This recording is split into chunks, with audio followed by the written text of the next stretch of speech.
Assalamualaikum warahmatullahi wabarakatuh. Dalam kesempatan kali ini saya akan menjelaskan kepada teman-teman mengenai profil dari PT Coca-Cola Indonesia untuk memenuhi tugas mata kuliah kimia industri. Pertama-tama perkenalkan, nama saya Adelia Kusumawardani di 46 kelas pendidikan kimia 5B dengan dosen pengampu Ibu Dr. Haji Siti Sulianingsih. Coca-Cola merupakan minuman non-alkohol yang mengalami proses karbonasi. Nah, jenis minuman ini sangat digemari oleh seluruh dunia. Persentase konsumsi Coca-Cola di Indonesia sangat tinggi akibat masuknya budaya barat di Indonesia. Terlebih lagi karena berbagai macam kreativitas dari Coca-Cola Company untuk mendatangkan daya jualnya. Sebagai contoh, pemberian nama sesuai keinginan pada setiap kalinya. Maka cukup tinggi di masyarakat Indonesia yang mengkonsumsi Coca-Cola ini. Pada 8 Mei 1886, Dr. John S. Pemberton menemukan Coca-Cola di Atlanta, Georgia. Nah, Dr. Pemberton ini menguji minuman tersebut pada pelanggan di apotek setempat, Jacobs Farmasi, yang kemudian menjadi sangat populer dengan harga jual masih 5 sen per gelas. Nah, bahan baku untuk pembuatan Coca-Cola ini yang pertama itu air berkarbonasi. Sekitar 90% Coca-Cola itu berisi oleh air. Nah, bagian yang dikarbonasi adalah karbon dioksida yang dimurnikan dan memberikan gelembung atau desis khas Coca-Cola. Yang kedua adalah gula. Gula itu menambahkan rasa manis pada Coca-Cola yang seperti pada merek Coca-Cola Zero Sugar dan Coca-Cola Light itu tidak memiliki kandungan sama sekali. Lalu selanjutnya ada warna karamel. Nah, karamel yang sangat spesifik ini dibuat khusus bagi Coca-Cola untuk memberikan warna minumannya yang khas. Lalu selanjutnya ada asam fosfat. Rasa tajam Coca-Cola berasal dari penggunaan asam fosfat. Lalu ada kafein yang memberikan rasa sedikit pahit. Lalu ada konsentrat cola yang merupakan formulasi dari Coca-Cola ini sendiri yang perpaduan rasanya alami merupakan bagian yang paling dijaga rahasianya oleh PT Coca-Cola. Tahap pertama dari pembuatan sebuah Coca-Cola adalah proses pencampuran antara air yang telah disterilkan, gula industri, dan konsentrat tertentu. Tak ketinggalan, proses juga ditambahkannya sesuai dengan rasa, misalnya Fanta diberi perasa stroberi. Lalu setelah proses pencampuran selesai, lanjut ke proses pengemasan ke dalam botol. Nah, disinilah proses pencampuran minuman dengan gas CO2 dilakukan. CO2 disalurkan melalui pipa bersamaan ketika hasil campuran tadi dimasukkan ke dalam botol. Jadi saat pengemasan, campuran tadi sudah langsung bercampur dengan CO2. Nah, proses terakhir adalah proses pendinginan. Botol yang sudah terisi dengan larutan karbonasi tadi didinginkan di dalam mesin pendingin dengan suhu 3 derajat Celcius. Hal ini dilakukan supaya kualitas kandungan minuman di dalam botol tetap terjaga. Setelah proses ini selesai, barulah proses pengemasan. Pengemasannya dilakukan sesuai dengan jenis produk dan ukuran. Lalu minuman bisa dikirim ke pelanggan. PT Coca-Cola Indonesia menghasilkan beberapa produk seperti yang ada di samping saya ini.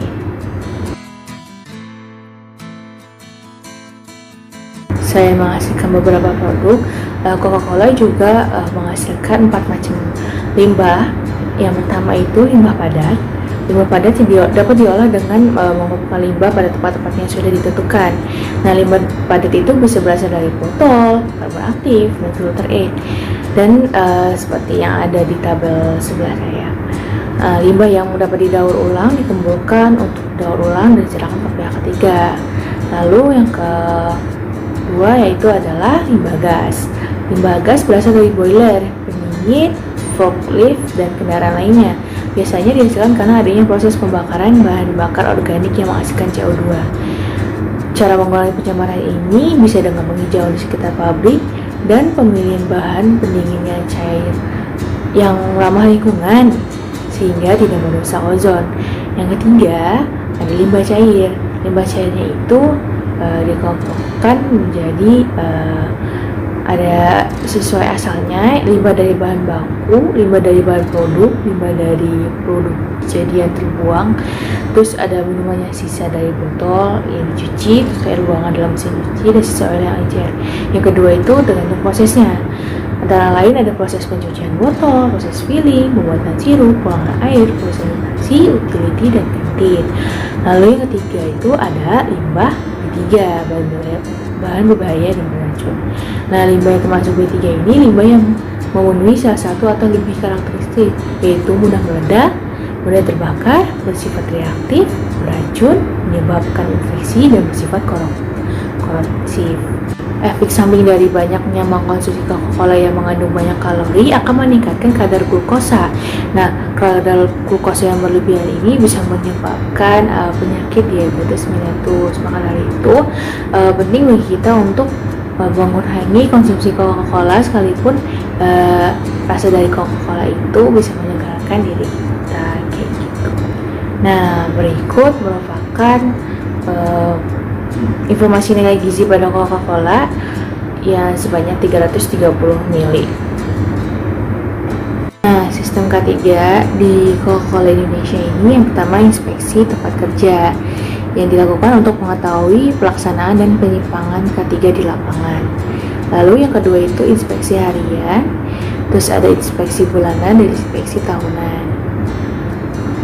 Lalu yang kedua itu ada sistem izin kerja. Sistem izin kerja itu yang diterapkan di PT ini yaitu izin kerja memasuki daerah tertutup yang hampa udara, lalu izin kerja untuk bekerja dengan api yang menimbulkan panas, misalnya pada pengelasan dan pemotongan dengan mesin las, lalu izin kerja untuk pekerjaan listrik yang melibatkan energi listrik, lalu ada izin kerja untuk ketinggian yang bekerja dengan ketinggian lebih dari 10 meter. Lalu yang terakhir itu ada izin kerja penggalian untuk pekerjaan yang melakukan penggalian.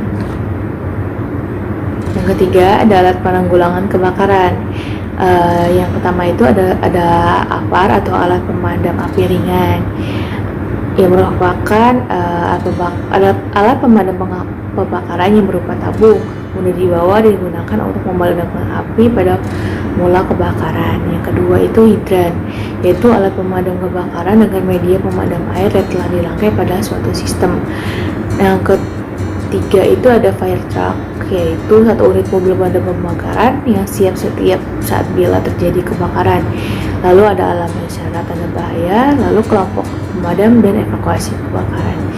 Yang keempat itu ada sosialisasi K3 dengan menyelenggarakan yang pertama itu membuat spanduk yang memuat slogan-slogan pentingnya K3, terus memasang poster dengan tulisan K3 seperti larangan merokok di area merokok, terus bahaya kebakaran, lalu poster bahaya ada di pekerja, misalnya hindarkan bahaya percikan bahan kimia. Lalu ada pemakaian APD dengan jenis bahaya yang ditanggung, lalu cara pengendalian untuk mengatasi potensi bahaya. Kemudian ada penyediaan kotak K3.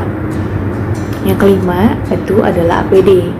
Beberapa APD diperlukan dalam memproduksi Coca-Cola ini, seperti pada tabel berikut.